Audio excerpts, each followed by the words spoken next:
Господи Исусе Христе, благодарим Ти, че винаги изпращаш сред българския народ велики индивидуалности, които да извършат това, което се иска от народа в Твое име. Благодарим Ти.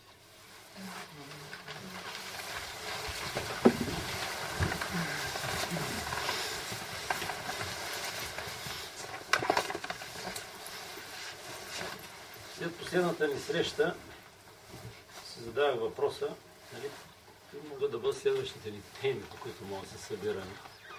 Предвид на това, че започва нова духовна година, след тая дълго чакана и проведена конференция, която беше европейска конференция във Варна, антропософска. И мога да се каже, че моментално две теми излязоха. Едната от които ще е за тайните на Йоан Кръстител, а за следващия път е тайните на Дева София. Ако забелязвате, в този новия цикъл Слънчеви лъчи, който започна от 2009 година, във всяка лекция става въпрос за инкарнации на дадени големи индивидуалности в човешката история. И през разкриването на мистерии, свързани с тези индивидуалности, ние започваме да навлизаме в кармически вериги на тези индивидуалности и свързаните с тях събития, т.е. да почнем да осветляваме неизвестни ниши в духовната история на човечеството, които ниши не са осветени от антропософията. Тоест смисъл на духовната наука е тя да стане жива наука в нас, за да можем ние да продължим нататък, особено предвид на предстоящата среща с Антихриста, буквално в следващите няколко години. Едно от следствията на появата на етерния Христос е, че ние ще започнем да виждаме кармическите последици от своите действия още тук на земята, а не като отидем на ония свят и се изправят пред нас сметката, се изправи пред нас сметката и тогава ще видим на практика какви ще са кармическите последици от нашите действия. А ние ще можем да почнем това още от наземен план да го виждаме. Затова работеното по това направление води постепенно и до разкриването на инкарнационни вериги на дадени индивидуалности. И това е много важно. И защо е важно? Можем да го кажем наистина като духовен факт, а не просто така като някакво желание. Първо трябва да ни се разкрият учителите на човечеството, да се издигнем поне малко до тях като съзнание. Това е окултен факт от няколко дни, на който присъстваха и други хора, когато беше прият.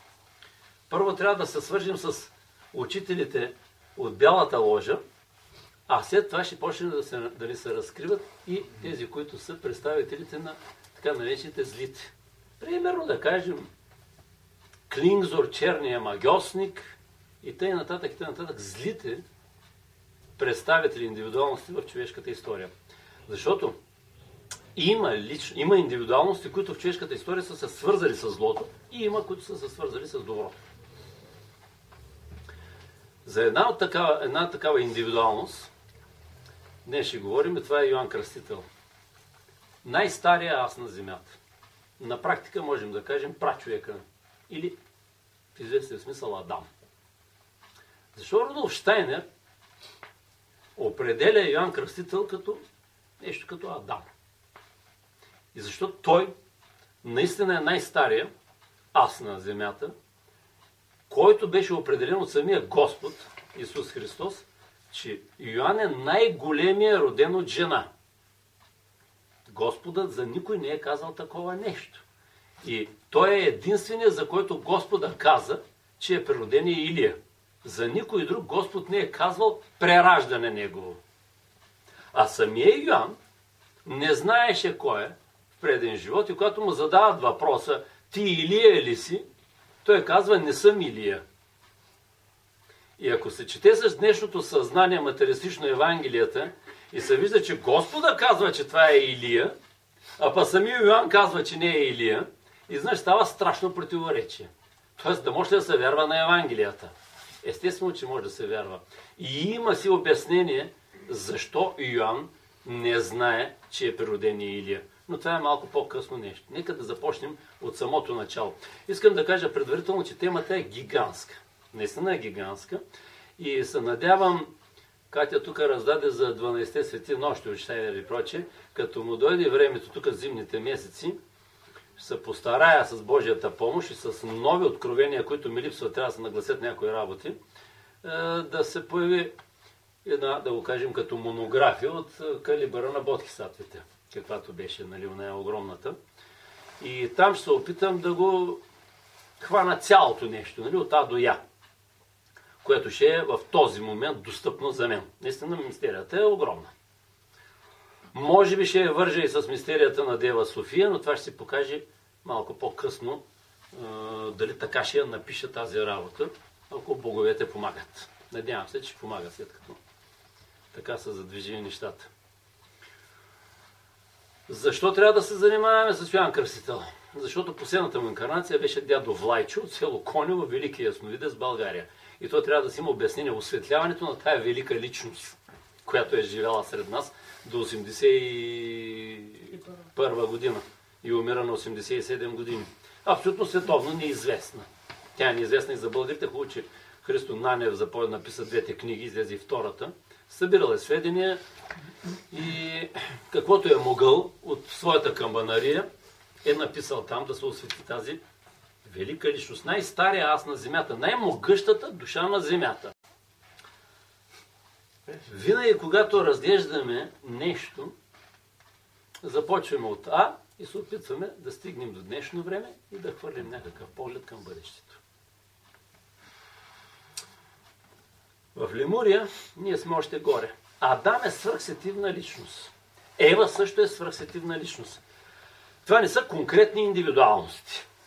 Под Адам се разбира човечеството еди кога си, като свръхсетивно, преди да слезем долу. Под Ева се разбира човечеството още по-назад, чак в полярната епоха, преди въобще да си помислим да си вземе надолу. Но въпросът е какво е той Йоан Кръстител, че в известен смисъл да говорим за него като Адам. Адам е първия, който слезе на земята, образно казано, и през него стана луциферизирането на човечеството. Луциферските същества започнаха да ни атакуват астралното тело или по-точно сетивната душа. Веднага, след като стана грехопадението и започнахме да слизаме долу, и те не атакуваха, имаше опасност да бъде похитено и етерното ни тяло, и затова част от най-чистите етерни сили, както знаете, бяха отделени горе в майчината ложа, в Слънцето, под ръководството на Ману. И това е Натановата душа. От тогава стана разделяне на прачовека, на Адам към земен, и горе Натановата душа, която остана като свръхсетивния човек или праобраз на този земния човек. Колкото повече земното човечество слизаше надолу, един вид като Адам, и минавайки през тази индивидуалност, която по-късно познаваме като Йоан, толкова повече ставаше раздалечаването между Натановата душа, която върви горе, или чистия праобраз на човека преди изкушението, и земния Адам, който вървеше надолу. Все по-надолу и по-надолу. И от тогава тази индивидуалност има страстен стремеж да се свърже със своя небесен праобраз. Тази индивидуалност участва в спасяването на човечеството в така наречената лунна криза. Какво е лунната криза за тези, които може би за първи път го чуват?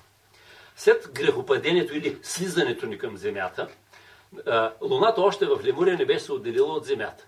Тя всъщност се отдели преди 35 000 години, които за първи път го чуят тези неща. Трябва да знае, че това, което се говори в официалната наука, милиони години, милиарди от сътворението на света, това наистина са пълни басни. Абсолютни басни са. Те не почуват на нищо. Фантасмагория от рода на един учен каже, че космос е създаден преди 4 милиарда години, друг каже преди 5 милиарда години, изобщо ги нямат за нищо тези милиардите години. Пълни глупости.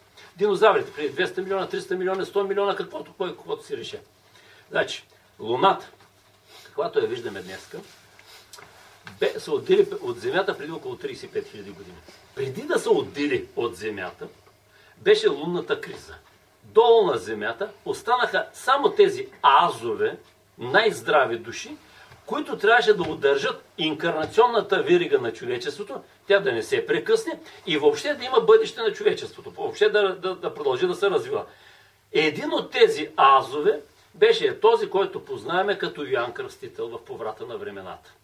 Той имаше тая душевна сила, че можа да издържи тези изключителни стагниращи сили на Луната, защото Слънцето действа разширяващо и вибриращо нагоре, а Луната действа стагниращо.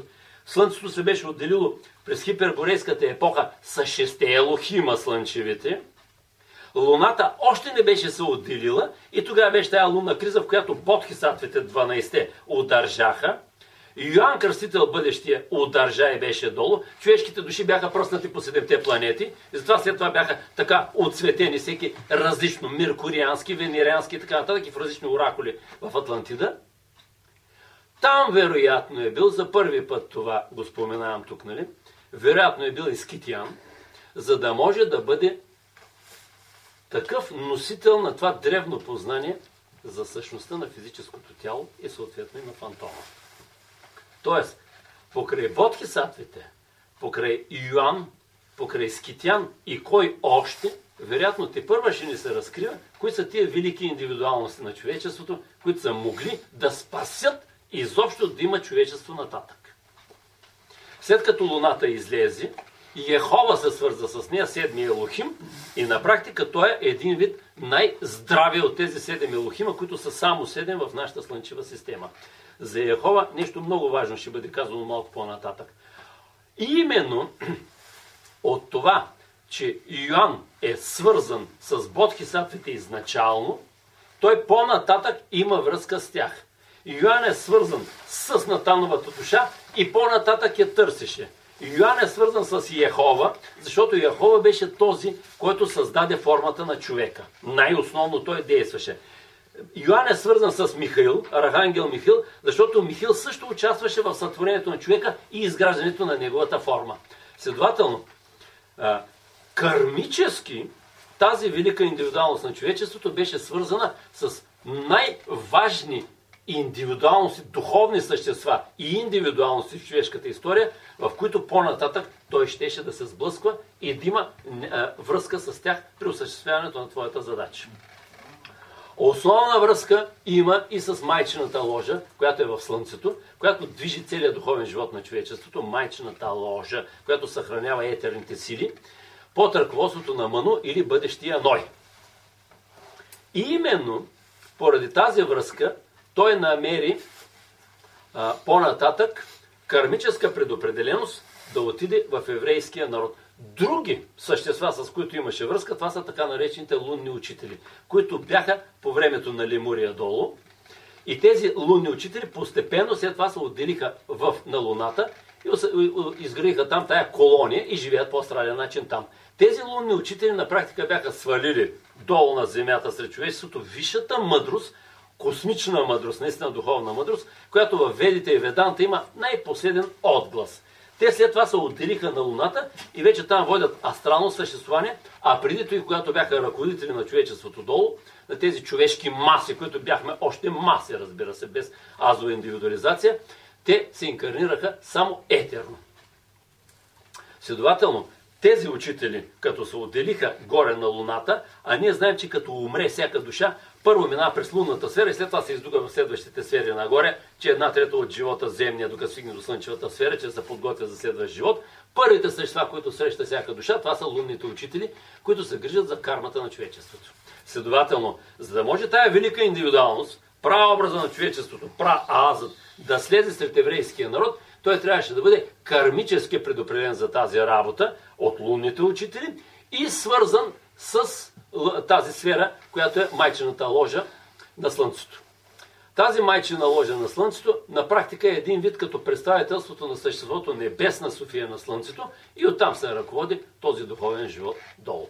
А самите бодхисаттви в средата на Атлантида формираха онази духовна ложа във Висшия Девакан отвъд провидението и започнаха да ръководят също духовния живот на човечеството.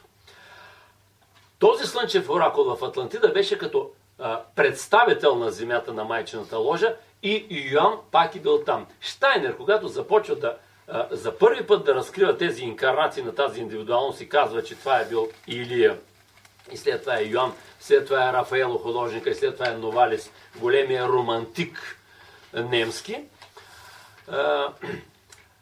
Той това много късно започва Щайнер да го говори. 1905 година за първи път го е споменал, след това в 10-та, след това в 24-та година. На практика тази индивидуалност, за да се инкарнира там, тя е била свързана и с слънчевия оракул в Атлантида, който е бил като някакво земно отражение на тази слънчевата ложа. Вижда се, че връзката на тази индивидуалност и с Ману също върви много дълго. Щайнер не дава инкарнации и други на тази индивидуалност, освен една много любопитна инкарнация, която единствен път е споменал и вероятно за първи път ще я чуете, защото не сте срещали, предполагам. В 6 век преди Христа тази индивидуалност е била на Балканския полуостров и в Сицилия, където са мистериите на Питагор. И въпросът е, защо там е била тази индивидуалност по това време и изведнъж прекъсва всичките си инкарнации, които има в еврейския народ, изведнъж се отклонява някакси, отива там. И съвсем друга инкарнация, която сега в тези книги, като излязаха от Христо Найден, на който му се обадих, между другото, поговорихме малко, но не иска да чуи някои неща, самия дядо Влайчо казва следното нещо. Когато му задават въпроса за връзката с Боян Боев, който е човекът до Бен Садоно и който просто за сега все още твърдо не можем да кажем коя индивидуалност е, без никакво съмнение е велика индивидуалност. Без абсолютно никакво съмнение, дядо Влайчо казва, ние бяхме с него едноутробни братя по времето на богомилството и са ги гонили. И забележете следната добавка. Въздъхнал е дядо Влайчо и е казал, той успя да издържи на мъченията и гоненията, деца са крили по планини и пещери от гоненето, знаете, католически църкви или прочее, не може да се знае, не пояснява, не знаем. Дали е било там на запад и инквизицията ги гони, знаете, албегойци и прочее. Дали е било тук някъде при нас, дали е било в Босна, в планините, където сега са пирамидите или прочее, но е имало инкарнация по време на богомилите и то е съвсем естествено да е имало. Защото представете си, от Йоан Кръстителя чак до 15 век да бъде Рафаело, това са 15 века, никаква инкарнация на тази индивидуалност. Представете си колко са им гъсти индивидуалностите преди поврата на времената. Кои са те? Знаем Финеес по времето на Моисей. Това е примерно да кажем около 13 века преди Христа. След това е Илия около 9 века преди Христа. След това е онази в 6 век преди Христа. И след това е в поврата на времената. Значи там има някъде през 3-4 века или нещо такова инкарнации вървят. Преди Финеес не знаем, не спомена, защото толкова не е важно явно, казва нали, Щайнер. А дали не е важно, ще видим в бъдеще. И изведнъж след това има само 15 века никаква инкарнация. И изведнъж се оказва, че когато се дава ключа дядо Влайчо, и той самия казва кога има инкарнация, и тя е сред богомилите, а ще видим защо е била и сред Питагоровите ученици, изведнъж става много интересно. Защо му е било нужно на най-стария ас на земята, най-здравата душа, да ги има тези две инкарнации, за които Щайнер фактически не дава пояснение. Той изобщо не спомена за богомили никъде, за дядо Влайчо естествено няма да се спомена и така нататък, той е бил инкарниран по времето на Щайнер и прочее и прочее. Значи ние трябва да се опитаме да хванем духовната логика, поне на този етап, защото това нещо го има. Но преди това трябва да видим цялата логика на развитието на тази велика индивидуалност. Как тя се намесва в човешката история. А тя се намесва по изключителен начин. До поврата на времената, до идването на Христос, всичкото, което беше като дейност на тази велика индивидуалност, беше да се подготвя идването на Христос. И той се намесваше в най-важни моменти, за да може в богоизбрания народ еврейския да оправи бъркотията, която е можела да провали изцяло мисията по създаването на телата на Христос. Знаем, че около 2000 години преди Христа Авраам беше привикан от Ур Халдейски, който вероятно е бил български град, изваден от там, мина отгоре през Харан и след това вече е към така наречената обетована земя, където трябваше да положи началото на богоизбрания народ през Исаака, Яков и 12-те колена и така нататък. Авраам беше посветен от Яхова, чрез Мелхиседек, с хляба и виното. Хляба винаги означава физическо тяло в окултизма, а виното означава етерното тяло, етерните сили. Затова Мелхиседек, Ной всъщност, посвещава Аврам в тази мистерия, защото главната задача на еврейския народ беше да създаде физическото и етерното тяло за Господа, не и астралното тяло. Астралното тяло по друг начин биде създадено. Когато Яхова показва през Мелхиседек небето, звездите горе и казва на Аврам, че твоите потомци ще бъдат неизброими като звездите, звездите означава астралност. И именно от макрокосмоса, от макроастрала, от тази огромна духовна астрална аура, която се заформи около бъдещия еврейски народ, лично Христос щеше да си формира астралното тяло за поврата на времената и от квинтесенцията на тази астралност той ще да я вкара като астрално тяло в Натанове Исус, това дете, което се роди в яслите. Не от татък, което е при влъквите, дето отидаха при него. Следователно, това астрално тяло щеше да има отношение и към еврейския народ, но защо всъщност еврейския народ нямаше задача да създава астралното тяло за Господа, а само физическото и етерното? Защото силите на наследствеността работят в физическото тяло и всеки знае, че прилича на майка си и баща си в структурата. А етерното тяло, също там наследствеността действа и фактически в тези двете, физическото и кръвта, етерното като работи, трябваше да се запази кръвната линия, а като се запази кръвната линия, тя се запазва и физическата линия, защото тя е следствие на запазването на кръвната линия. И това беше основната задача на еврейския народ. В това беше посветен Авраам и при него затова идват уния тримата ангели, както пише в Стария Завет, а всъщност те са архангели. И не е пояснение кои са те, а всъщност те са Михаил, Гавриил и Рафаил. Тримата архангели. Тримата го посвещават Авраам и именно в тайната на трите тела. И при него остава само единия архангел, който да го посвети специално в тайната на физическото тяло като най-основно. И това предполагам, че е Михаил. Не го пише никъде, но предполагам, че. А другите двама архангели отиват да излият огън и сяра върху Содом, където е голямия моралния разпад. И те ги засипват с сяра и с огън, като огън не означава съответно астралните сили, а сярата означава сетерни сили. И когато от днешно време се гадае, че атомна бомба е била паднала, защото когато тръгват Лот да излиза с жена му и тя се обръща и става стълб от сол, нали така е? Сол, понеже в Хирошима ставаха, знаете, като мине радиацията и ставаш такъв, ако сте гледали кадрите, нали? Ставаш като така и после ако те бутнат и се разпадаш, един вид атомна бомба ли е паднала в Содом и Гомор, че е станало така, че има огън, защото гъбата и там свети и всичко така. Никаква атомна бомба не е паднала, нали? Днешни съвременни хора на съзнателната душа. Пада съвсем друго нещо. Наказанието върху говоря общо за човечество, никой не се обижда, нали? Просто използвам така лафа, разбира се. Нали?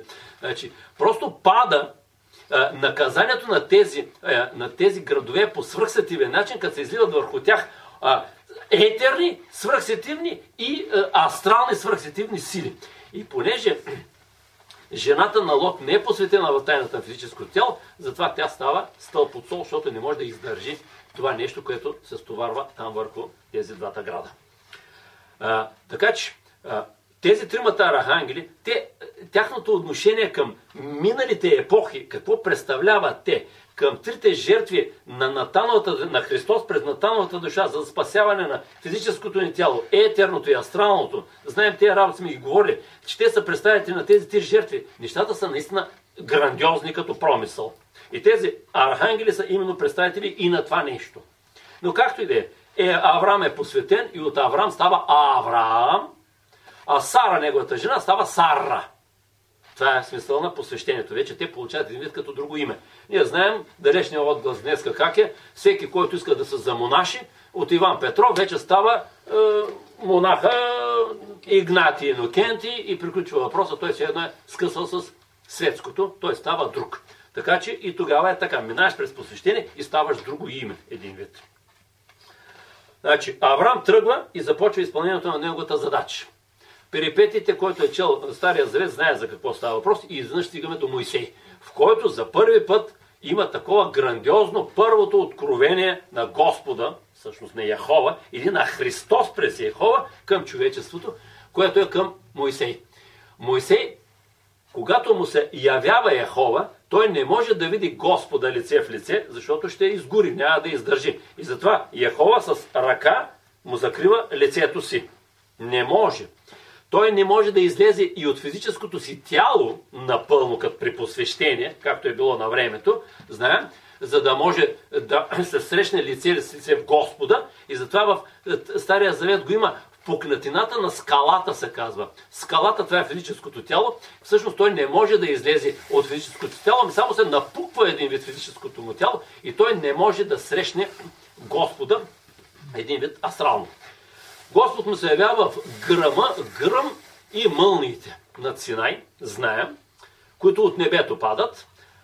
Гръм, по принцип, в окултизма не по принцип, означава мисълта, а огън означава огъня на Аза. Затова, когато днес говорим за гръм и мълни, трябва да се има предвид, значи гърма мисленето, огъня на Аза, или днешното говорене трябва да бъде гръм и мълни на практика. Тоест да има връзка между гърма мисълта и огъня на Аза сърцето. Това означава на практика избухване на Аза. Моисей му се явява в природните елементи. Яхве е Христос през Яхова и той е първия, който чува великия призив "Аз съм аз", името на Господа. Той обаче не разбира, че Христос му говори през Яхова. Всъщност за Яхова в Стария Завет изобщо става въпрос от Моисей нататък. Но той не знае, че в този Яхова е всъщност Христос. Авраам, това беше неговата задача. Той стигна до обетованата земя, заведе народа си, но не можа да влезе в обетованата земя. По простата причина, че той не достигна до истинско преживяване на принципа "Аз съм" вътре в себе си, а това беше външно, природно като откровение за него. Истинският смисъл на принципа "Аз съм" е когато той заживее вътре в човека.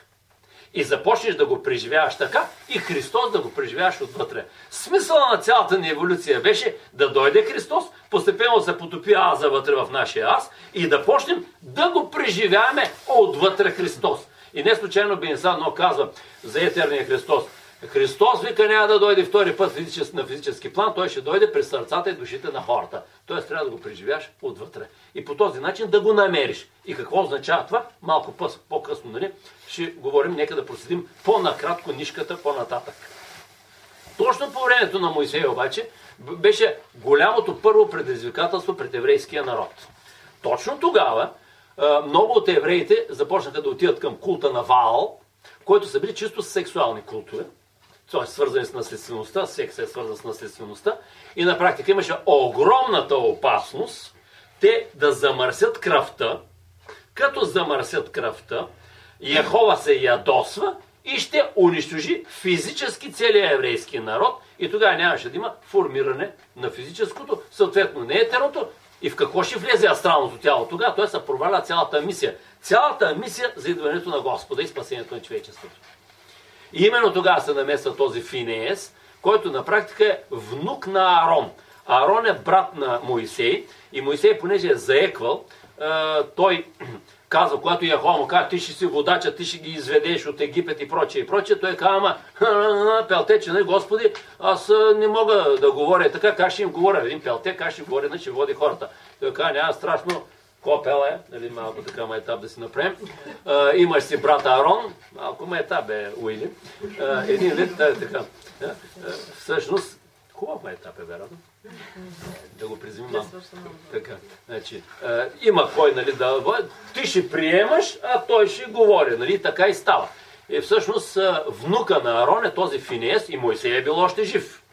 И тогава, след като тези сексуални култове работят, представете си какво е било, нали, тогава, но без тази сетивност, която сега имаме на азовите хора. Сега злоупотребата със секса е едно, тогава тази злоупотреба е била коренно различно нещо, без азовото осъзнаване. Ако някой желая, нали, тези неща, после можем да ги коментираме. Огромна разлика има тая работа. Както примерно, забележете, когато днеска в тази идил, така наречената държава там, дето мюсулманите уния режат глави или прочее, при тях рязане на глави и прочее тези неща минават за нещо нормално и добро, което горе ще възнаградят за днешния човек, който азово е напреднал, защото уния хора са с забавен аз.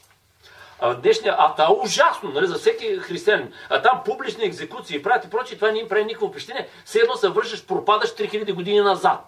Преди 3000 години това е можело да се прави и не прави на никакво впечатление. Нормално е. Сега е кошмарно едни деца да огледат това нещо. Защо става тая работа? Защото най-рано в третата културна епоха, още кога е третата културна епоха, говорим преди 3500 години, тези, които развиваха авансово аза, но без никаква външна култура, бяха тези хора, които сега са в германо-скандинавските страни. Там беше най-изостанало външна култура, землянки, слама и нищо, богове само дадени от българите, между другото, и обаче азовото развитие започва по времето на сетивната ни душа, азово развитие.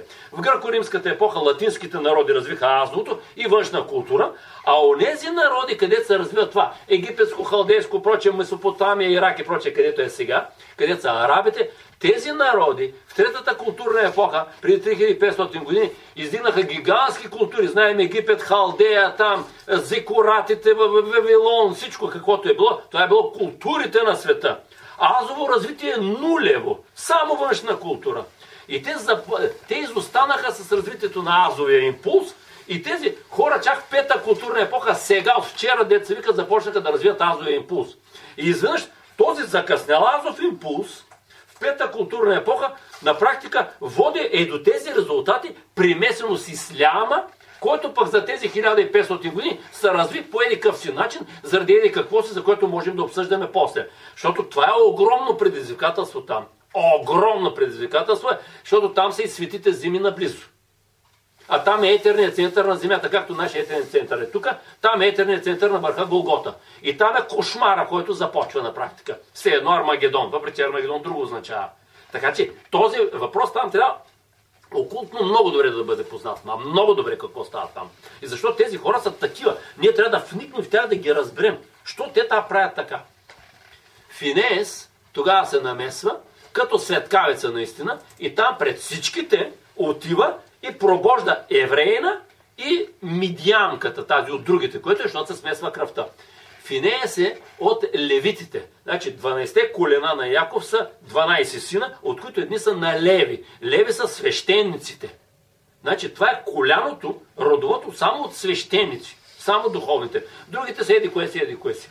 И специално коляното на Симеон, едно от 12-те, прави много големи тези смесвания, сексуалните, с околните народи и езичниците един вид. И това заплаща страшно много. И тогава той се намесва и ги пробожда с копието и двамата в корема. И забележете, не потича кръв. Нито от евреина, нито от мидянката. Не потича кръв. Защо? Защото те като свещеници от свещеническия род Леви, по-правилно е Ливи, разбира се, те трябва да са чисти от убийство. Иначе веднага влизаш в противоречие с една от 10 Божии заповеди, не убивай. А какво беше? Понеже Моисей преживя откровението отвън природно, етерно виждаше той, разбира се, там паленето на храста и така нататък, той ги вижда етерно.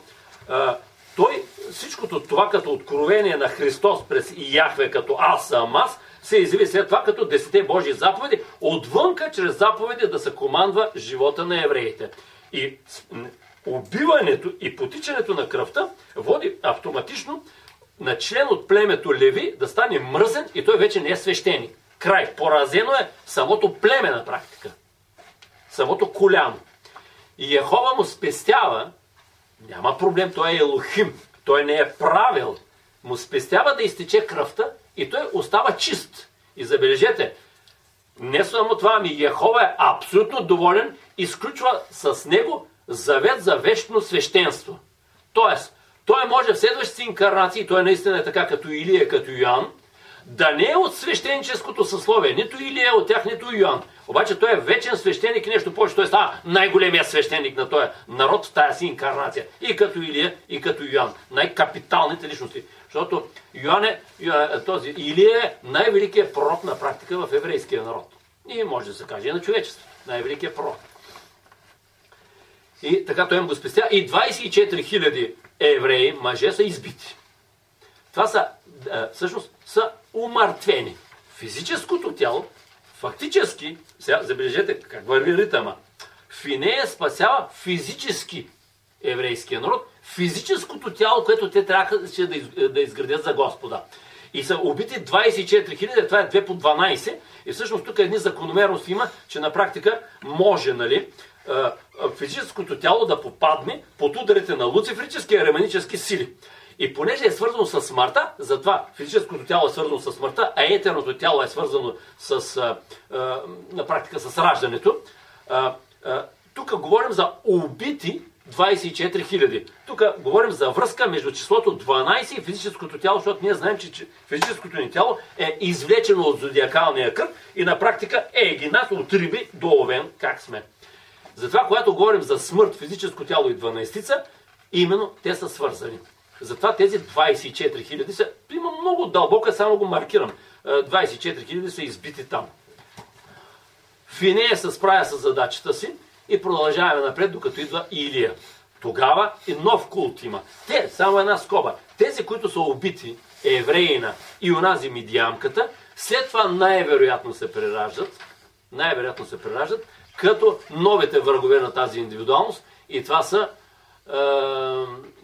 Ахав, царя, и Иезавел, неговата жена. Значи, да цитираме имената на мидиямката и на евреина, с които той ги прободжа с копието, сега ми е малко трудно, няма да си кълча езика. Говорим, че след това те най-вероятно се прераждат като този убития евреин, като Ахав, а тази убитата мидиямката, като Иезавел, която е като демона, която го подклажда да убият Илия. Илия е бодхисаттва подобно същество. Това е ключов момент също в тази индивидуалност. Значи той е толкова могъщ, че не може да се инкарнира изцяло в дадена личност, както са бодхисаттвите. Знаем в старите времена, колкото по-назад отиваме, бодхисаттвите толкова по-грамадно се извисява над физическия носител и толкова по-слаба е връзката с физическия носител, и когато той физически носител умре, бодхисаттвата изобщо нищо не изпитва от тая работа, никаква смърт. Едва при Гаутама Буда 6 век преди Христа вече можем да говорим за някакво по-реално преживяване на смъртта, а най-истинския преживява вече Йешуа бен Пандира 100 години преди Христа, която е една от инкарнациите на последния бодхисаттва, седмия, който е Бенсадуно. Илия толкова могъщ е, че той е като някаква аура, която обгръща целия еврейски народ. Той не може да се инкарнира. Този Илия, който е ходил по земята, той е ходил, имало е физическо тяло, което е ходило, но самия Илия се е извисявал много на това физическо тяло. Друг човек, през който той се е проявявал, той е можел да се проявява през различни хора, толкова е могъщ, е този Навотей, който го има в Библията. Той за малко е споменат, този Навотей. Навотей има лозе. Лозе винаги означава етерни сили. Етерното. Виното казахме етерни сили. Ахав му предлага, подучен от Иезавел, дай, или ще ми го продадеш, ариманическо изкушение, или ще го смениш, аз ще дам друго лозе, луцифрическо изкушение. Навотей отказва, убите, и всъщност убите се едно Илия, въпреки че истински Илия не е убит, знаем, че пред пророка Елисей се възнася на огнена колесница и в огнени коне. Това го знаем.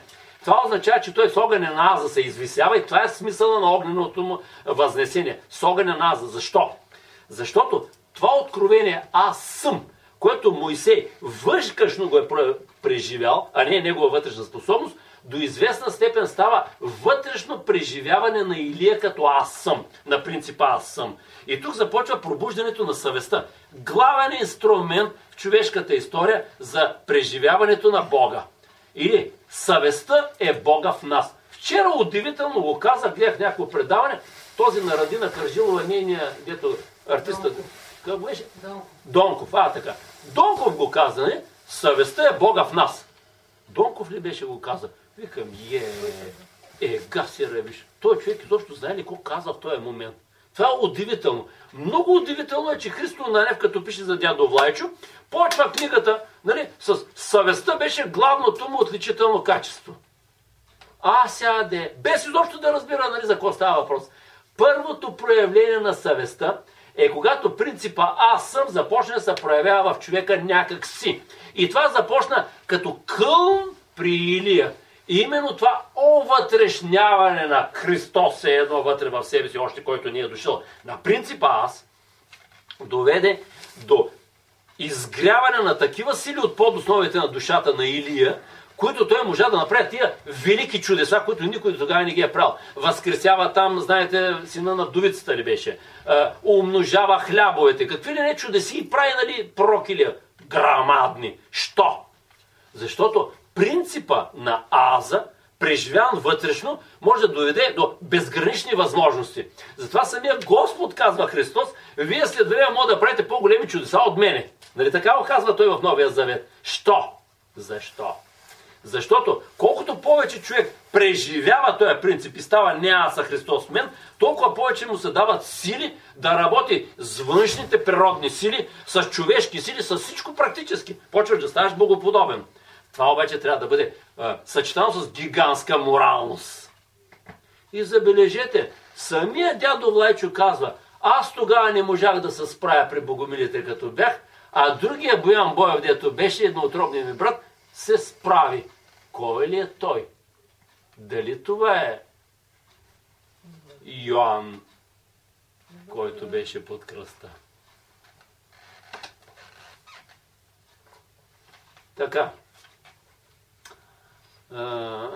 Илия на воте е убит. Обаче спасени са етерните сили в еврейския народ, които трябва да развият етерното тяло. Значи през Финеес физическото тяло, а тук са спасени етерното тяло. И тук се казва, не избити еди колко си, те са избити пророци на Ваал, знаем и така нататък. Но тук бяха отделени 7000 мъже. Отделени. А не, при Финеес говорим 24 000 избити. Огромна разлика има. Колко избити, а тук отделени 7000. Не се казва колко са избити. Това е съвсем различно, защото става въпрос за спасяване на етерното тяло. Значи, Илия, когато се възнася, той оставя само кожуха си. Говоря малко фрагментарно, защото е гигантска темата и да няма много време. Предпочитам коментари да има после. Нали? Той има особен аксесуар кожух в Стария Завет. И на практика той, когато излиза от пещерата сам, а значи от физическото си тяло сам, т.е. може да се отдели само от физическото си тяло, забележете, Моисей не можеше да излезе, той може и затова се закрива със собствения кожух лицето, за да по този начин, нали, да се срещне с Господа. Обаче успява да излезе от пещерата, т.е. от физическото тяло на входа й. Значи, какво е този кожух? Е тая свръхсетивна аура, която владее ентелехията, да го кажем. Ентелехията, да го кажем духовната същност на Йоан, която не може да се въплати. Тя е като могъща аура, която обгръща целия народ. Това не е оная астралната аура, която от космоса ще да си прави Христос астралното тяло. Другата аура на самата индивидуалност на Илия. Тя обгръща е като групова душа на целия народ. Представете си каква могъща индивидуалността. Както имаш архангел, кой е архангела на еврейския народ? Михаил. Представете си, Илия каква връзка има с Михаил, след като му изпълнява долу на земята си едно груповата душа на целия народ. И Яхве е отгоре, нали, най-могъщи от седемте Елохима. За какво става въпрос като охрана на този народ, който трябва да направи съда за Господа? Тук са намесени всички налични най-могъщи и най-велики сили на практика. И самия Йоан е като тая аура, която ги обгръща. И зато и през различни се проявяват, те не знаят деца какво да убият, нали, защото както Христос по врата на времената през различни се е проявявал. Те не знаят, зато и Юда трябва да го целуне, за да знаят кого да хванат, защото представете си за какво става въпрос. Че кожуха е много важно нещо. Това е този кожух, който е, нали, силата на Илия, като аура, в която го обгръща. Когато той се възнася, хвърля кожуха си върху Елисей. Неговия първи ученик и бъдещ пророк Елисей. И тук в момента съобщавам само един окултен факт. Нали? Този Елисей е днес природен. Той става могъщ пророк след това и се намира в тая стая. Само толкова ще кажа. Не съм аз. Само толкова ще кажа. Така. Благодарение на тая работа Елисей става такъв и продължава нататък мисията, за да ги има след това всички еврейски пророци по-нататък. И те от тази аура на Илия, той отгоре свръхсетивно работи с тях. Там са и при Даниил и Малахия и така нататък. И става следното нещо. От тези Даниил, Малахия или прочее в предни живот са били в други народи. Като се инкарнират в еврейския народ, всъщност Илия, те долу на физически план са долу и носят това, което от предните си народи като богатство, а Илия отгоре, като най-могъщата аура, се съединява с тях и става такова сливане като синтез долу в еврейския народ на народи с Илия там и затова тия пророци са такива велики, нали, след това и евреите ги избиват се и затова Христос после по врата времената казва: вие племе там непослушно избивахте пророците си и прочие, нали. И всъщност това, тук говорим като откровението на Отец едно време. Нали, Бенеса Нов, където казва: в древността Бог говореше през пророците, ма вие ги трепахте. После през Сина вие го разпънахте, сега ще ви се говори през Светия Дух, най-висшия върх, високия върх, който ще бъде видян някога. Това е кръщението с Дух и огън на практика. Светия Дух и огъня на Аза. Но това е по-късна работа.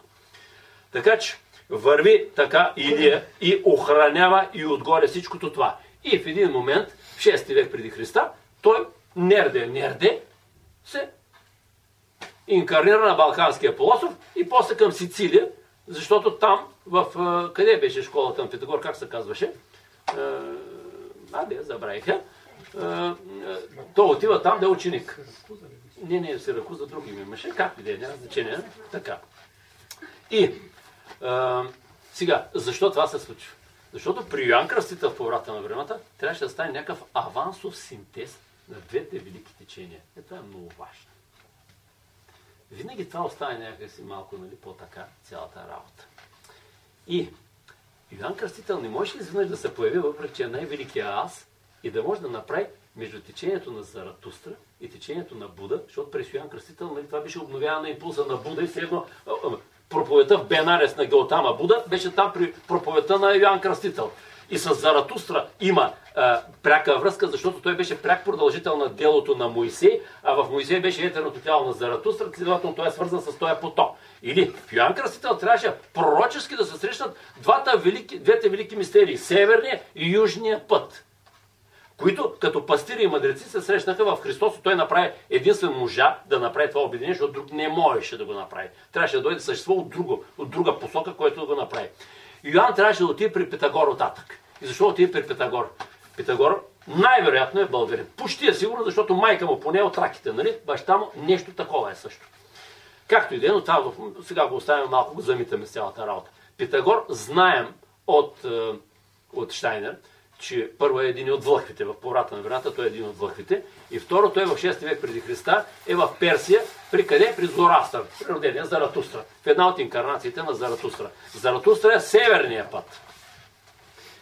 Питагор, освен това, е висял 20 години пред посветените в Египет, за да го пуснат в великите мистерии, които са на южния път, да може да ги мини. Питагор е абсолютно удивителна личност, след като в него са се срещнали двата велики пътя и е могъл и двата велики пътя да ги поеме в себе си. Абсолютно велика личност е наистина. И той основава тия мистерии. И затова като се говори, че Бенсадо бил казал на изгрева, че той е там допуснал жена при себе си, затова се е издънил, и че бил природения, нали, Штайнер, и защото Штайнер пък допуснал Мария Штайнер и затова изгорял Гьоте Анома. Това са фолклора, който битува на бялото братство там на изгрева и прочее, от Вергилий Кръстев и така нататък. Нали. Ние знаем, че Штайнер е природения Аристотел, така че като се приписват на Бенсадо не е говорил кой е. Не е говорил кой е. И затова много така звучи фалшиво това, което достига до нас като сведения от тия работи. Че, вижте, забележи, най-великият ас на земята, най-могъщата душа, един вид Адама на човечеството, отива при Питагор, за да се докосне там като ученик тия две мистерии, да може да се подготви и като иде в поврата на времената, на практика в него Заратустра и Буда, Гаутама Буда, се едно да се срещнат. Нали? Но не същностно, защото трябваше Господа да го направи. Йоан там за първи път се срещна с Натановата душа, с своя небесен прообраз, от който толкова се беше отделил. Нали? Това се роди детето Исус в Понатановата линия, в яслите, което е. Когато в 6-тия месец е Йоан Кръстител в утробата на Елисавета, там отива майката Мария с Натановото момче, което и той е в утробата. Той е още по-малко от Йоан. И само като се срещат, Йоан рипва вътре, нали? Рипва. Това е пробуждането на Аза. Това е пробуждането на Аза. И започва веднага ангела Видар да работи с него. При Илия виждаме как Яхова работи. И има го. Михаил работи. Тук вече ангела Видар, който прави жертва, нали, Гаутама Буда не се издига до архангел, ангела Видар остава на ниво ангел, за да почне да се занимава с Йоан Кръстител, да му става един вид като ангел-хранител все едно. Своеобразен ангел-хранител да му бъде. Сега, има една особеност. Като започнем от Финеес и Яхова как работи с него, виждаме как има един поток от същества по-отгоре, което се движи, и един същества по-отдолу, което се движи. И работят с тези индивидуалности с намаляваща сила. Колкото отиваме в поврата на времената, толкова повече към Йоан започват да работят, а към Рафаело и Новалис още по-малко, същества, които се смиряват и се отказват от действия по-нататък. Тоест да се издигат като същества в ранг. Казваме следното нещо. Архая на гръцкия народ, архангела на гръцкия народ, на древния гръцки народ, като си извърши своята задача, той се издигна в степен на архай. Точно в поврата на времената може да се издигне до степен Елохим, но се отказа жертвено. Ангела-хранител на Гаутама Буда, след като се свърши задача, защото бодхисаттвите трябва да станат Буда и повече да не слиза на земята, докато тази индивидуалност все по-се свързва с земята. И тук има една особеност, за която, между другото, нали, Сергей Прокофьев се е светнал за нещо, но в известен смисъл не се е светва, защото Бог да опрости, мира и светлина на душата му, защото не знаеше за дядо Влайчо на практика. Разликата между бодхисаттвите и тази индивидуалност е, че при тази индивидуалност инкарнациите му като личност са с огромно значение, докато при бодхисаттвите не е важно толкова с личността. Важна е индивидуалността, която минава през цялата работа, защото индивидуалност е всичкото, което минава, а личността е конкретното в дадения живот. И ние виждаме, че в тази при бодхисаттвите какво става? При Орфей, който става от бодхисаттва Буда, като личността Орфея е важен, всичко назад не е интересно. При Гаутама Буда е важен, всичко назад не е интересно. Обаче вече имаме Йешуа бен Пандира, последния бодхисаттва, който като личност е важен, а при Бенса, да не говорим колко е важен. Значи, малко преди поврата на времената и след това се оказва, че започва и при седмия бодхисаттва, който 5000 години ще слиза на земята, нали? Че започва и личността да става важна, а не само индивидуалността. А долу носителя не е толкова важен, той е със съд само. Българския народ, и тук можем да кажем, нали? Българския народ 1000 години трябваше да подготвя личността Петър Дънов. Вижте колко личността започва да става важна. Защо? Именно азовия принцип води до издигане на личността. Липсата на азовия принцип в предхристиянските времена водеше до това, личността не е важна. Важна е индивидуалността отгоре, дето, като фарчило отгоре един лице, еднообразно казано.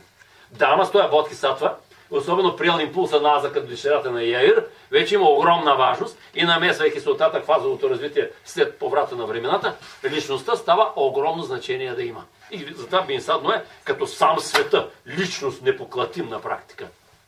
Съвсем друго е.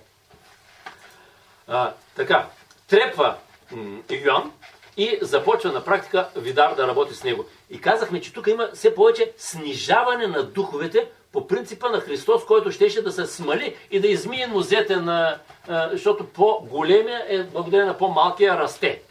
И тук стигаме до Яхова, което всъщност не е споменато, нали? В антропософията го няма. Най-важен дух. Предния път, когато говорихме за фантома на човешкото тяло, за това, което стигмите и Юдит фон Хале, антропософката, които ги говори тези неща, в един момент Венци и Евгений, нали, ме попитаха, що ни каза третото изкушение на Христос в Гециманската градина. Не говорим за още в началото. Нали, трите изкушения в Гециманската градина. За третото изкушение, когато Яхова от луната, някакво светло петно се появява като на луната, изведнъж Яхова излиза от луната и тогава Исус, целият в кръв, защото пот, нали, пръскане на жезите, така кръвта от кожата, умалял съвсем, е издал силен вик. И въпросът е, Какво означава този силен вид? Те са антропософите, тези неща въобще ги няма, нали? Какво е станало в този момент толкова важно нещо? Яхова, който до тогава, откак Луната се отдели през Лемурия от Земята и се свърза с тия стагниращи сили, в продължение на 33 000 години беше свързан с по-стагниращото. Слънчевите елохими си бяха с Христос на Слънцето и това е тяхната естествена среда за живеене. Нали, ние, ако не хапнеш във водата, по-ти е трудно да живееш. Ние сме свикнали тук на земята. Същата работа е все едно. И Яхова, като най-могъщия от тях, е можел да издържа там. В този момент, в който Христос издържа и третото си изкушение в Гециманската градина, когато въпросът е бил за цялото сътворение, ще го има ли, няма ли целия космос, от Гециманската градина е зависело, точно тогава, и той издържа това изкушение,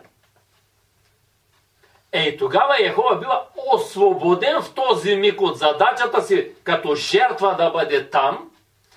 Исус издава този вик победоносен, защото всичко свършва. От тук нататък той отива вече и издържа всичкото това нещо. И Яхова е освободен и казва се, отива към духовното слънце. Тоест отива в своята среда. И въпросът е, какво става с Яхова в следващите 20 века до днес? Единственият факт, който можем да съобщим тук окултен за сега, нищо повече не мога да кажа, и това никъде го няма, е отпреди понеделника. Неделята беше, където се бяхме посъбрали, в понеделника този факт беше. Разтърсваш. И Яхова за тия 2000 години в момента, когато едно същество си извърши задачата, каква задача е извършил Яхова по подготовката на телата и да опази това тяло накрая да отиде и на кръста. Когато един такъв дух си изпълни задачата, той автоматично се издига в следващата иерархия. Динамис, сили, духове на движението. А това е вече където се подпират звездните космос с планетарните влияния. Там връзката. И той какъв заслужил Елохим става дух на движението. Представете си. Той се отказва да стане дух на движението и едва от 20 век, с началото на етерното пришествие на Христос, Яхова започна да става дух на движението. По примера на Христос, най-свитата му около него като духовни същества, винаги са и се отказват от правомерното си дигане, въпреки че вътрешно имат качествата на по-горния дух, те се отказват, за да могат да служат правилно нататък на Господа в развитието на Христовия азови импулс. Какво? Защо? Защо Яхова? Защо се отказва, за да свърши дадено нещо? Не знаем какво е вършил за тия 20 века Яхова. Защо го е направил? Ние знаем, че разни духове как се отказват, за да могат после да работят. Изреждахме ги. Това е голяма енигма за главния дух на практика, който подготвяше идването на Господа Яхова. И сега, колкото едно същество се свързва с злото, да кажем, с стагниращото, толкова повече то като се върне там, където трябва, толкова по-могъщо става. Един ангел, хранител, може да се издигне много правомерно, но един луциферизиран ангел, ако бъде изкупен от човека, прави отвъд ангела правомерния, отива като сили. Този, който може да се справя с злото, става по-силен след това, от правомерно развиващия се. И Фиенес, не случайно Ита Вегман, перодения, нали, Александър Велики и така нататък, казва, има два потока Михайлови. Единият е космическия Михайлов, който работи с злото, с тъмните сили. От космическите сили, на практика работи слънчеви сили, защото Михаил е слънчев дух. И това са в митовете и така нататък, знаем ги. А другия вика е земното му отражение като поток и това е потока на Илия, т.е. на тая индивидуалност. Или, забележете, тая индивидуалност е свързана пряко с Ита Вегман, го казва на основата на това, което същайна са си приказвали. Отгоре е космическия поток за справяне с злото, а долу е потока на една индивидуалност, която става олицетворение на тая работа. И как стана това вързване с злото? С забележката. Без да става част от него. Фиенес прободи ги уния, не потече кръв, той се свърза с злото, но не е от злото. Йоан изби ги там против Навал и прочее, спасява етерното тяло за Господа, но не е от злото. Йоан, той също се изправя пред Ирод и Иродиада, които най-вероятно са природените Ахав и Изавел, или оня евреин с оная мидянка. като Финеес, като Илия, като Йоан Кръстител и се върти тая двойка на среща му женско, мъжко, което иска. Само, че тук Иродиада вече поддучи Саломето да направи сексуалния танц, защото Ирод е гледал всеки половия орган на Саломе, дъщерята на Иродиада. И той всъщност това го е замаяло, аз замусъл и ще дам половината си царство, не знам кой. Не, дай ми главата на Йоан Кръстител. Защо главата? Защото човек в главата си е това, което е бил в предния живот. Човек в настоящето е тази част, а човека, който прави с крайниците си, ще е следващия живот главата му. Тоест, бъдещето на човека е в крайниците, настоящето. Тук главата е миналото. Йоан, като най-стария ас на земята, притежаваше цялата мъдрост, цялата история на еврейския народ и цялата история на човечеството в главата си. Представете си каква глава е това. И именно Иродиада е искала да получи тая глава и да може тая глава след това чрез черномагиоснически практики да я използва за власт над външните природни сили и за власт над душите на еврейския народ, т.е. на човешките сили. Винаги власт се дава на този, на който егоизма му е изцеден, за да може всичко да бъде само за човечеството. Тук говори точно обратния принцип, нише аз. Това е искала. И тук е една скоба. Българите, като са рязали глави и като правят да пият вино Крум от Никифорова Кратуна или прочее, нали? Това минава за, нали, варварство или прочее, но в уния времена Крум не е християнин все пак, нали? Още, въпреки че българите са първите християни от апостол Павел, но Крум специално не е християнин. На практика, като вземат да пият вино от главата, какво става? Виното е етерните сили, това е паметта на човечеството. Като пиеш от главата, главата е миналото на човека. Като вземеш на Никифор главата и да пиеш вино от нея, всъщност ти си едно взимаш миналото и силата на тая византийската така наречената империя. Това е било окултен начин, тип черномагиоснически, защото е езичество в християнското време и за това, което след Борис вече този ритуал приключва, нали, тотално.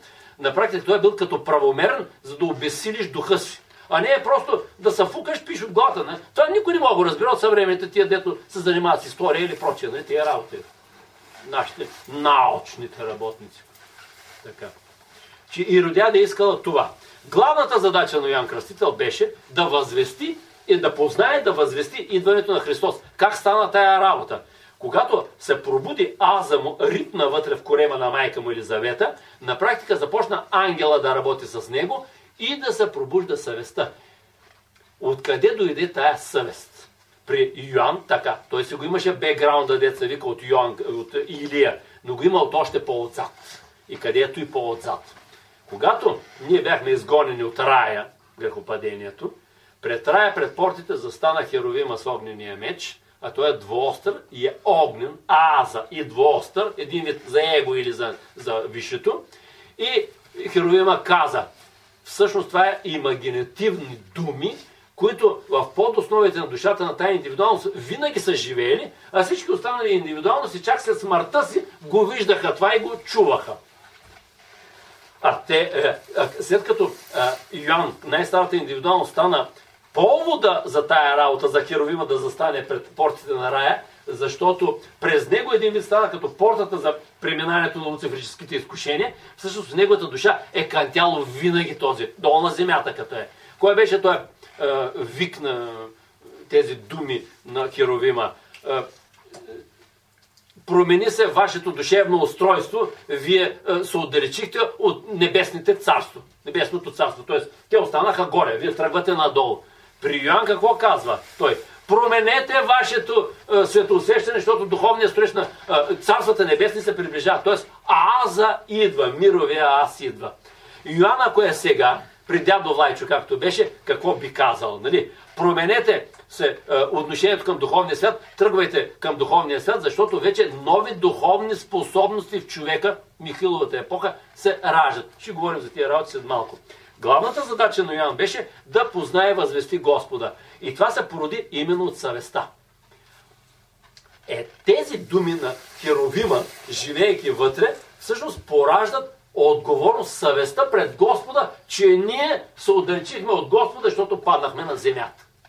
И именно от този Херовим, работейки вътре, се пораждат тези сили в Йоан, а вторият елемент, от който се пораждат, е, че Господ идваше и в Йоан азовото се проявяваше вътрешно, то от Илия започна, но същностно беше чак при Йоан.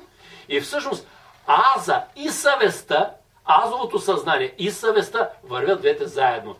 Единствено човек в днешно време има аз като хората, ако го работи съвестта пред Господа, т.е. Христос се обажда вътре и ти се отчиташ пред Него. Пред никакъв външен живот, пред нищо. Т.е. какво Христос е и аз какво съм. Този глас трябва да кънти, той е фундаменталният от аза. А всичко, що е състрадание, идва от астралното тяло, всичко, що е състрадание, всичко, що е търпение, идва от етерното тяло и всичко, що е жертвоготовност, идва от физическото тяло. Или като сложим съвестта от аза и тези състрадание, търпение и жертвоготовност, ето ти го субстанцията на Граала. Това, ще говорим след малко, е същността на днешното време, от което трябва да започне това нещо да се прави. А Граала тръгна от Йосиф Ариматейски или Скитян, точно на Голготата, знаем. С кръвта, чашата и прочее, за които сме говорили предишни пъти многократно. Йоан се събуди и той ги кръщаваше във водата по какъв начин? Първо им тегли една проповед яка, аза, за да им усили аза, и след това ги фани, потопи ги под водата, става отделяне на етерното тяло, защото става шоково, отиваш горе и виждаш наближаващия Христос и се пробужда в тебе, като излезеш отгоре. Се пробужда съвестта, пред този импулс ще започнеш да развиваш азовия принцип, защото това е смисъл на целия земен ум и това оттам нататък трябваше да почне да се развива. Следователно, това беше начина, по който той ги подготвяше еврейския народ да посрещат Господа. И той се справи блестящо с тази си задача. След като го обезглавиха, какво направи той? Фундаментални неща направи. Той първо стана групова душа на апостолите, 12-те, и един вид той е отгоре като групова душа, създаващо се братство, прообраза на братство на земята около Христос. Второто нещо, което той направи, беше, че когато Лазар беше посвещаван, Лазар излез вън, вика на Христос. Сега, огромната разлика между Илия преживя принципа аз съм вътре в себе си и се появиха тия гигантски сили да умножава хляба, да възкресява или прочее, но така е, че този принцип не беше истински същностен в него. При Йоан той стана същностен, но така е, че беше външен. Първия, при който директно се случи нахлуване на Христовия аз в аза на даден човек, това беше Лазар. За първи път в човешката история мировия аз, четвъртия принцип на аза, макрокосмически, се свърза с микрокосмическия аз на едно човешко същество. В този момент, на практика, ентелехията отгоре на Йоан Кръстител се свърза с Йоан и стана възможно и Йоан да бъде възкресен, а пък той да стане групова душа на апостолите и през Йоан, свързвайки се оттам, започва връзката на двамата Йоановци здрава и всъщност от тези двамата Йоановци зависи 6-та културна епоха. Това ще е християнството на 6-та културна епоха. Двамата Йоановци. И затова е възможно те да вървят заедно като инкарнации. Тия връзки, както Дева София горе с Йоан се вързаха под кръста и вървят заедно, така и затова и Дева София, вероятно в 20 век, тук беше някъде и не знам къде е било, защото вързано с тези Йоановци и така нататък. И въпросът е, коя беше Дева София в 20 век? Надяваме се с времето да стане близко време и ясно тая работа, защото тук са най-гигантските връзки, които се зародиха там. Йоан беше обезглавен, след като мина една година от Христос, като ходеше по земята. Той не можа да присъства нито на възкресението на Лазар, нито под кръста. Свързвайки се с Лазар, той присъства по свръхсетивен начин и на възкресението на Лазар, и под кръста. Оттам нататък, по духовен начин, фактически започна Йоан, лично Йоан, защото Йоан Лазар за първи път Христовия аз се свърза с него, а Йоан Кръстител започна по духовен начин отгоре вече да се свързва с Христовия импулс азовия, истински както трябва в християнската ера. Така че първия, ако говорим, всъщност е Йоан Лазар. който има директно нахлуване на Христовия аз в него и възкресението му след 3 дена, която се е вмирисал, даже били са може би и 6 дена. Защото той е бил около 3 дена и половина, 4 в пещерата и около 2 дена са чакали Христос, бил е навънка в гроба. Вероятно 6 дена е бил, както Юдит фон Хале казва. Представете се за 6 дена, какво разпадане стана на това тяло и Христовия аз, като влезе, как оживява. Сила и живот на практика. За Йоан грамада от работи има да се говорят още, няма, пропускаме ги. Отиваме към следващото му прераждане. При богомилите, както казва дядо Влайчо, ако вярваме на тази информация, която е взел Христо Нанев, аз и вярвам на тази информация. Защо беше при богомилите? Продължава свързването с злото на практика. Нали в 20 век при дядо Влайчо имаше гигантско свързване с злото в лагерите, Белене, Коцяни и прочее. Просто там е апокалиптични картини. Значи, който прочете Христо Нанев, добре ги е написал, въпреки че малко ги е разточил работите доста, но човека е направил. Човек задължително трябва да се докосне до тези книги, за да види срещу какво се е справил дядо Влайчо, за да разберем Йоан Кръстител в 20 век какво беше и защо беше такъв. Наистина защо беше такъв. Ама точно такъв. Какъв беше Рафаел? Значи, при богомилите. Защото там започна Граалото. Така е, че Йоан Кръстител не можа да се докосне до Граала, защото Граала започна от Голгота нататък, а той 2 години по-рано беше, главата му няма. Той започна по свръхсетивен начин. По времето на богомилите, като започна, 10 век, в 9 век беше срещата на тези двете течения, които знаем, Грааловото и Артуровото. Това е съобразно южно и северно течение, но метаморфозирали вече. Следователно, в богомилите имаме синтез. Йоан, нали, беше първият, който направи синтеза между Заратустра и Буда, пророчески, който истински стана при Христос. Значи, Йоан се докосва до синтез, благодарение на подготовката си при Питагор, и след като Христос прави синтеза, той веднага търси друг вид синтез в християнското време вече. И къде може да го намери най-истински? Естествено при богомилите, когато тия два потока можаха да се слеят при първите богомили и да ги направят този синтез. Той там се подготвя, като какъв е бил, не го знам за сега, не знаем нищо, нали, какъв е бил Йоан Кръстител там, но той залага това, което на практика в 20 век можеше да прави. След това се инкарнира като художника Рафаело. Рафаело се ражда на разпети петък и умира на разпети петък на 37 години. Рисува почти изключително само Натановия Исус с майката, младата майка. Много рядко и другото Исусче от Заратустровата линия и много рядко и трите Йоановци. Двамата Исусовци и Йоан Кръстител. Нали? Значи, основно рисува това. Рисува обаче и две абсолютно великолепни картини, които са Диспут и Атинската школа, в които се вижда как той се опитва, той е бил и археолог, много страстно е разкопавал римски работи. Той е първият археолог в Италия, на практика Рафаел.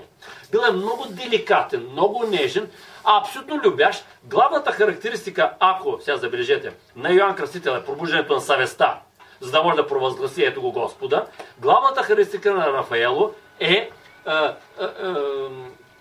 състраданието и любовта, а главната характеристика на Новалис щеше да бъде удивлението пред Божиите работи. Нали от тези три качества щеше да създадем трите тела на Христос, като аз в 6-та културна епоха, 7-ма, като Миров аз да влезе в свръхсетивни тела. Тая работа започва пак през тая личност да се проявява като олицетворение. При Рафаело, нежен, деликатен, при него има отпечатък от етерното тяло на Исус. При Новалис има от астралното тяло, а в дядо Влайчо има от аза. Това е характерното нещо. Как става тая работа? След като Исус разпнат и така нататък, тези тела, етерното и астралното тяло на Исус, бяха размножени, защото в тях бяха отпечатан Христовия аз.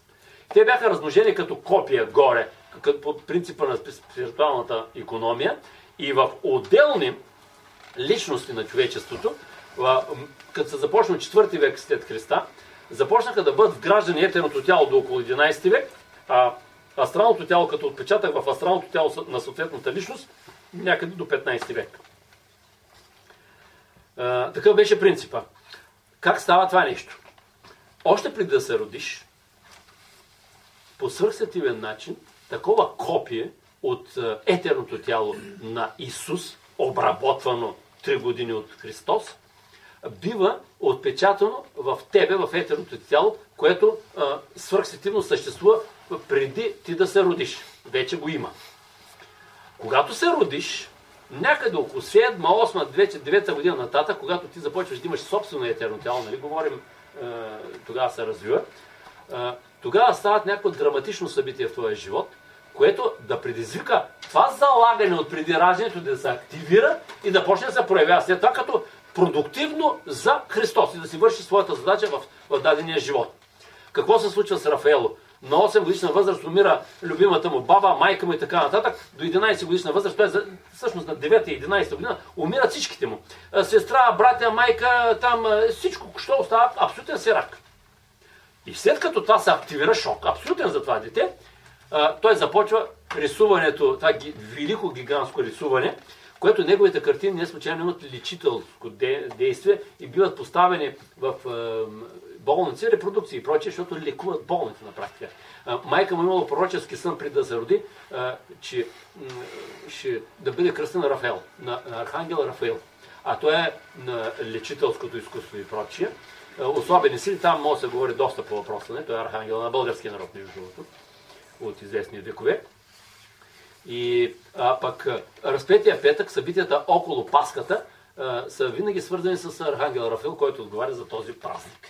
Докато Михаил е за есенния празник, знаем Урил за летния, а пък Гаврил за зимния празник. Така че той си идва с името предварително. Майка му е била изключително духовен човек. Изключително духовен. Той има невероятна връзка с него. И през на 9 години умира майката, с която има гигантска връзка, коя ли е била тя наистина. И така. И след това се събужда в него и оттам нататък живота му е абсолютно безоблачен. Той е носен на ръце от всички. Насякъде е пръскал любов и е срещал гигантска любов на среща си. Такова всеотдайно с тая личност, направо прекрасна, нежна, удохотворена. Той е бил много слабо инкарниран в физическото си тяло, много слабо. Той е Бодхисатва подобна личност. Не е Бодхисатва, не е от 12, но е такъв. И наистина се е стремял към духовния свят, имагинация е имал. И всъщност всички тия картини, които ги рисува девата с младенеца, те му се явяват и той ги рисува. И като рисува Сикстинската капела, това е просто гениалност абсолютна. Самото съзерцание на тази картина води до жени, които имат проблеми с раждането, хора, които имат психосоматични проблеми, като този, дето заминал тук, нали, и така нататък. Той ги има, познавам го от години, нали, съм работил с това момче. Много жертвоготовно, но не се случи просто... Защото го знам кой е в преден живот и защо. И така се получава. Не мога да се намеря аз в този момент. Проблем голям е. Че работи наистина за хамави хора, като гледа тая картина, получава изцеление. Така е Рафаел. Защото той е бил целия любов и състрадание. Целия е бил. Така. Той умира на 37 години, защото връзката с физическия свят е била и съвсем слаба. И забележете, когато завършва периода на разсъжната му душа, започва съзнателната и той се заминава. Йоан Кръстител умира на 33 години някъде. 31 година всъщност. Една година. И той е в периода на разсъжната душа. Новалис умира на 29 години след това. Романтика и той е в разсъжната душа. Тоест всичките са все в периода на разсъжната душа. Йоан Кръстител се докосна с тая съвестта, дето всичко се заработи в него и до съзнателната душа. Но трябваше да дойде периода на съзнателната душа, за да може да се развива това нещо. При Новалис всичко е като пророческо. Всичко, което в антропософията го има, на практика той е някакси пророчески в своите стихове там за нощта.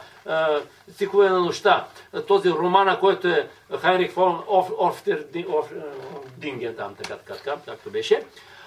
Всичките тия пророчески ги вижда тия работи, които после дойдоха през Щайнер в 20 век. Наистина, той се докосва до всичкото това, но при него, както и при Новалис, всичкото му като продуктивност отвънка, при единия като поезия, проза и фрагменти, наистина гениални фрагменти, наистина, а при другия като гениални картини, изобразително, всъщност беше свързано с екзотеричната култура на човечеството, външната култура на човечеството. Нито Рафаело можеше да си спомни кой е в предни животи, но имаше мъгляви видения, нито Новалис можа да разбере кой е. И Рафаело имаше тип посвещение, и Новалис имаше тип посвещение, когато умира неговата годеница. Само ще скицирам нещо с 2 изречения. той, когато е на 21 години, се влюбва в една селска девойка, която изглежда най-просто от всички може да им изглежда, но на практика в тая селска девойка работи нещо съвсем друго. Там имало един изключителен отпечатък, който в следващата ни събиране вече говорим в темата, да го разискваме по-така. Той е бил поразен, като е видял. Тя е била абсолютно удохотворена, въпреки че е неграмотна напълно. Този блестящия новалис, роден в богато семейство и всичкото прочее, блестящ, и да се влюбва в момиче 13 годишно, което сякаш не стъпва по земята, нали? И просто селско момиче. Що така?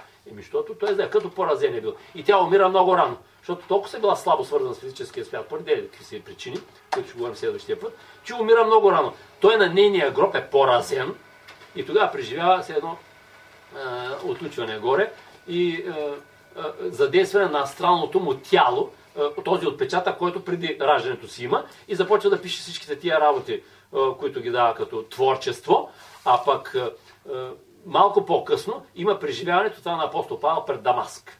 Така че той е знаел, наясно е бил в бъдеще ще има етерен Христос, наясно е бил с богоявление, мистерията на богоявление, слизането на макрокосмическия аз в Исус, в река Йордан и така нататък и така нататък. Но всичко при него било като пророческо. И никой от антропософите всички предполага какво ще бъде в следващия му живот. Изнъж се съобщава сега дядо Влайчо. Никой не може да реагира адекватно от тях, защото единственият, който можеше адекватно да реагира на тая работа, си замина. Нали, Сергей Прокофев. Той е единственият, който най-дълбоко беше навлязал в тая мистерия на практика. И за съжаление няма как, нали, да му бъде продължено всичкото това. Той само се докосваше на основата на антропософията какво може да бъде тази работа. И Щайнер казва, да, вика от 20 век, като започва етерното пришествие на Христос, много хора ще живеят природно ясновидство. И по този начин ще има среща с етерния Христос. Вика, ти ще бъдеш свит, примерно в стаята си.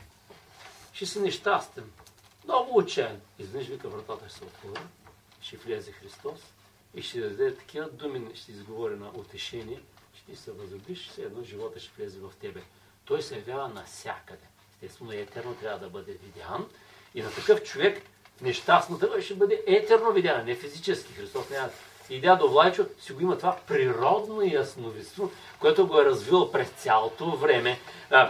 Учил се, трябва да му се прочитат, не искам да разказвам тия неща. Богат земеделския род там с 300 декара. Искат да го кара да копае не знам кой там, защото трябва да се работи, нали, да богатеят. Неговите дълги пръсти финни. Само иска с книжката да е някъде. Баща му го спрял от училище. Той бил феноменално начетен във всички сфери, защото цял живот са образовани и прочее. Това е новото, което имаш жажда за познание и това става одухотворяване на интелигентността с една вяра, която е наситена с волята. Това е най-велика алхимия, за която говори Щайнер на практика. Вярата ти в истинския християнски смисъл, наситена с воля за познание и тогава на практика тази интелигентност, която имаш нормалната, я вдигаш към астралния свят, става изкупената интелигентност и тогава става правилната връзка с духовния свят и ти ставаш проводник на етерния Христос долу на земята. Дядо Влайчо е бил 100% такъв. 100%.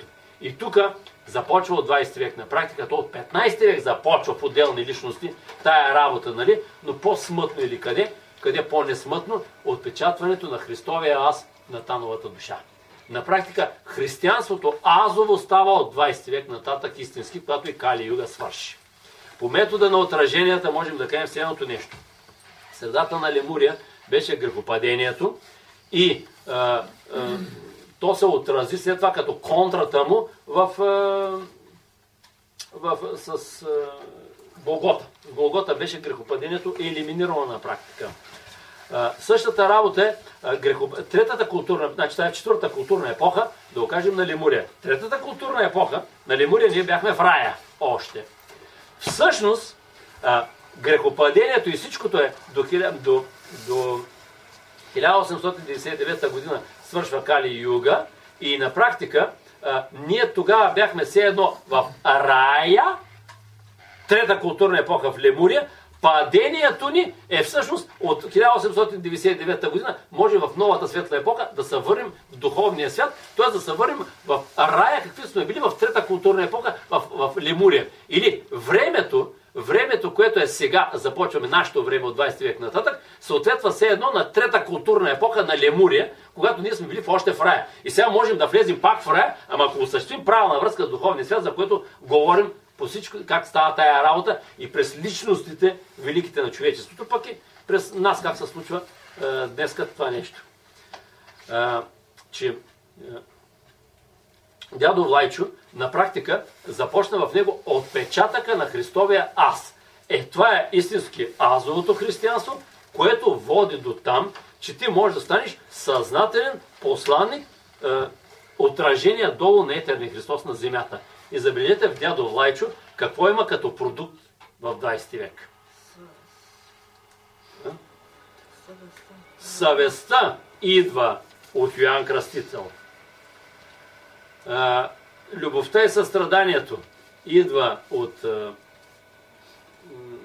Рафаело. Удивлението пред чудесата на духовния свят и на битието идва от Новалис. И образа на Новалис, той има само два образа. Един рисуван и един бюста му, който е където му е гроба. Просто като дете. Като дете. Излъчва детскост. Истинска детскост. Само удивление. Това е било най-характерно за него. Дядо Влайчо го описват като вечно млад. Изглежда с огромното чело, дълбок пронизващ поглед, невероятно мек, невероятно тих глас, за разлика от мен е точно противоположното нещо, нали, така да се каже. Така. Значи, невероятно тих глас, привлича ги като магнит хората и прочее, нали? Така. Всичкото това на практика е съвестта. С тия трите качества става Граала. Той беше ума свързване с злото от Финея, с дето почна, но не да си в злото. В лагерите на Белене, най-феноменалното зло за всички времена, той беше при него, беше там и никога не е казал хулна дума срещу своите мъчители, а те мъченията му са били феноменални. Така е издържал, че направо е като тия митичните герои от древна Гърция, където са полубогове, сега вкарани Азово тук обаче и цяло останали хора. По-голямо стъпване на тая личност на земята и заземяване никога не е имало. От Бодхисатво подобния Илия като духовна аура, дядо Влайчо заровен там в прасета и в калта на Белене и гавра на най-големите примати на човешкия род, там върху него, нали. И той нито гък. И след това гонен през комунизма, свършил се с какви ли не изроди и така нататък. Не. И през цялото време той като магнит ги привлича, където влезе, си едно светлина влиза. Едновременно излъчва вечна младост и едновременно погледа му е пронизващ гигантска мъдрост. Най-древният аз на земята и едновременно пронизан от Христос. Защо? Защото той иска да бъде като своя небесен праобраз на Тановата душа. А Натановата душа еволюираше. И ето, че забележете, има два Михилови потока. Он е космическия на Михил, дето горе се бори с злото по космически слънчеви сили. И долу този с азовите сили на Христос в себе си, дето се справя Йоан. Тая индивидуалност. И забележете, Михаилов поток е, Бодхисатов подобен е и в 20 век къде дойде? При Бодхисатвата. Защо? Защото етерният Христос ще става все по-виден чрез трансформация на злото и изкарване на добро. А кой ще бъде след 5000 години, на практика след 3500 години, Буда на доброто? Е този, който в 20 век беше Бенсадоно. И по метода на отражението какво става? В 20 век каквото заложим като добро, след 1500 години ще се прояви в началото на 6-та културна епоха, а след още 1500 години, ако сложим център 6-та културна епоха началото в 3500-та година и сложим 1500 години насам и 1500 години нататък, нали? Уния 1500 години ще отидат след 5000 години, там след 3000 години, което ще Майтрея да стане Буда на доброто, или Бенсадоно и дядо Влайчо се инкарнираха в 20 век, за да се срещнат с злото, с най-феноменалното, което е, за да може да си подготвят за това, което ще се отрази след 3000 години, когато Буда на доброто ще стане именно Бенсадоно, по метода на отражението. Това ще се отрази след 3000 години. И затова на Бенсадоно беше толкова важно в 20 век да бъде долу на земята, да преживее великата мистерия в 36-та година, великата мистерия, в която Христос се свърза с злото и се родиха новите сили за справяне с злото. И дядо Влайчо да изпита всичкото това, и дядо Влайчо, забележете, казва се, когато Бенсадоно Майтрея стане Майтрея, той ще се роди с аза на Майтрея. Между 30-та и 33-та година ще стане смяна на аза, както е било при Христос. Излиза Заратустра, влиза Христос на богоявление. там ще стане смяна на аза.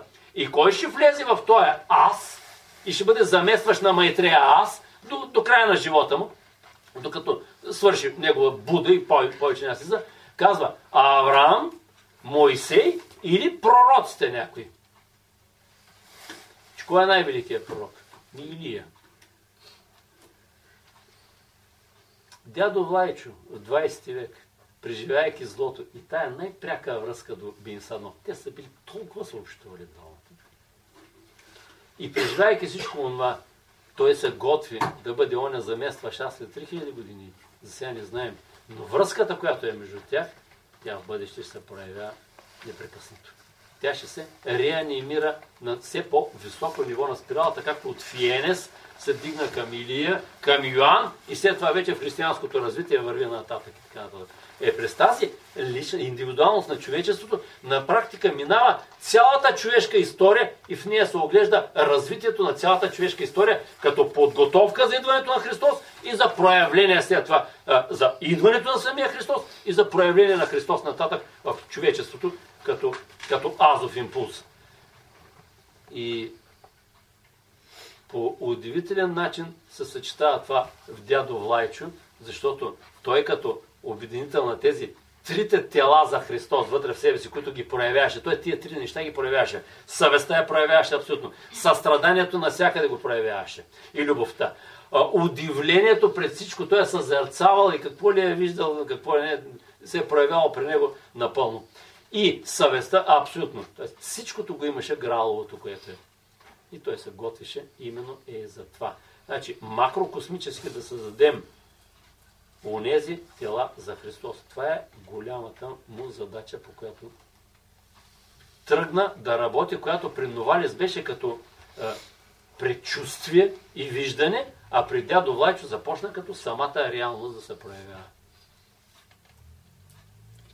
Айде до тук да свърша, защото има... И чистота.